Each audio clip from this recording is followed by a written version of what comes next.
పెద్దలు గౌరవనీయులు శ్రీహర్ గారు గతంలో టీఆర్ఎస్ పార్టీలో ఉండి వాళ్ళకి మేనిఫెస్టో పెట్టి పక్కకు పెట్టడం మోసం చేయడం అలవాటు కాబట్టి మేము కూడా అట్లా చేస్తాం అనుకుంటున్నాం. మీరు ప్రతి దాన్ని అడగలేదు అధ్యక్ష. వచ్చిన రెండవ రోజే ప్రతిపక్షం అంటే ప్రతిపక్షానికి మీకు లేదు, మీరు ప్రతిపక్షం కాదు, ఫ్రస్ట్రేషన్ పక్షం. అధికారం పోయింది, ఏం చేయాలి అంటున్నాడు మా రేవంత్ రెడ్డి గారు కాదు, మన హరీష్ రావు గారు అంటున్నారు నేనే సీఎం అయితే అని. అంటే కొంచెం ప్రాబ్లం వచ్చింది అంతే వీళ్ళకి. దానికి మనం ఏం చేయలేదు, ఇక దాన్ని ఎవరేం చేయలేరు. ఇక దేవుడు కూడా కాపాడలేడు. ఒక్క నిమిషం సార్, దేవుడు కూడా కాపాడలేరు వీళ్ళని, దేవుడు కూడా కాపాడలేడు. రాక రాక నలగొండకు వచ్చింది అధ్యక్ష. మన వర్షాలు లేక ఇబ్బంది పడుతున్నాం, మంచినీళ్ళు జగన్మోహన్ రెడ్డి బిర్యానీ తినిపించిండు, రాసిచ్చిండు. వస్తా అధ్యక్ష, వస్తా వీళ్ళు ఎమ్మెల్యే అధ్యక్ష. ఎంత ఐరన్ లేక అంటే వీళ్ళ పార్టీ వస్తా పాప 38 ఏళ్ళ ఓంకువాడు సార్. ఇద్దరు చిన్నపిల్లలు మస్తెక్కి హైదరాబాద్కి కార్లలో దోసుకున్న సొమ్ముతో ర్యాలీ తీసుకొని హైదరాబాద్కి వచ్చి ఆ ఎమ్మెల్యే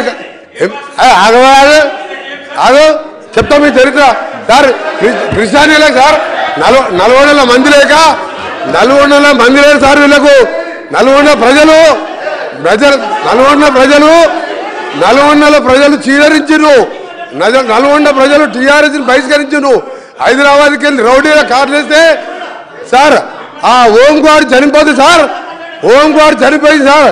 ఇద్దరు చిన్నపిల్లలు మన నేను లేకుంటే ఓంకువాడు చనిపోతే కనీసం మా జిల్లా ఉన్న ఏకైక ఎమ్మెల్యే కానీ కేటీఆర్ గారి ఆ కుటుంబాన్ని ఆదుకుంటామని అంటలేరు సార్.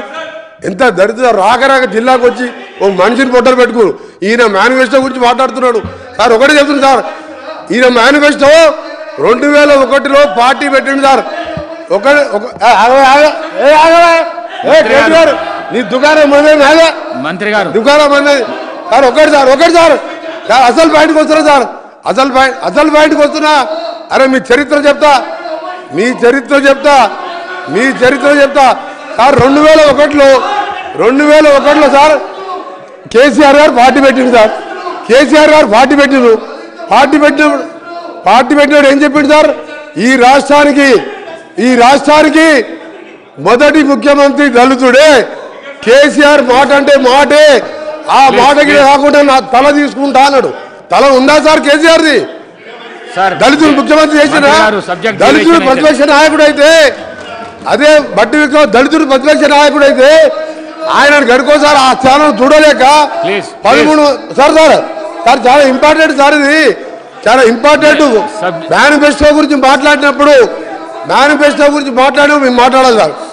దళితుడు ప్రతిపక్ష నాయకుడు అయితే ఓర్వలేక 13 మంది ఎమ్మెల్యేని అంగట్లో పశువులను పోయినట్టు కొని మా దళిత ప్రతిపక్ష నాయకులు ఈ రోజు మేనిఫెస్టో గురించి మాట్లాడతా కేసీఆర్ గారు మేనిఫెస్టో టీఆర్ఎస్ పార్టీ నీ అబద్ధాల పార్టీ.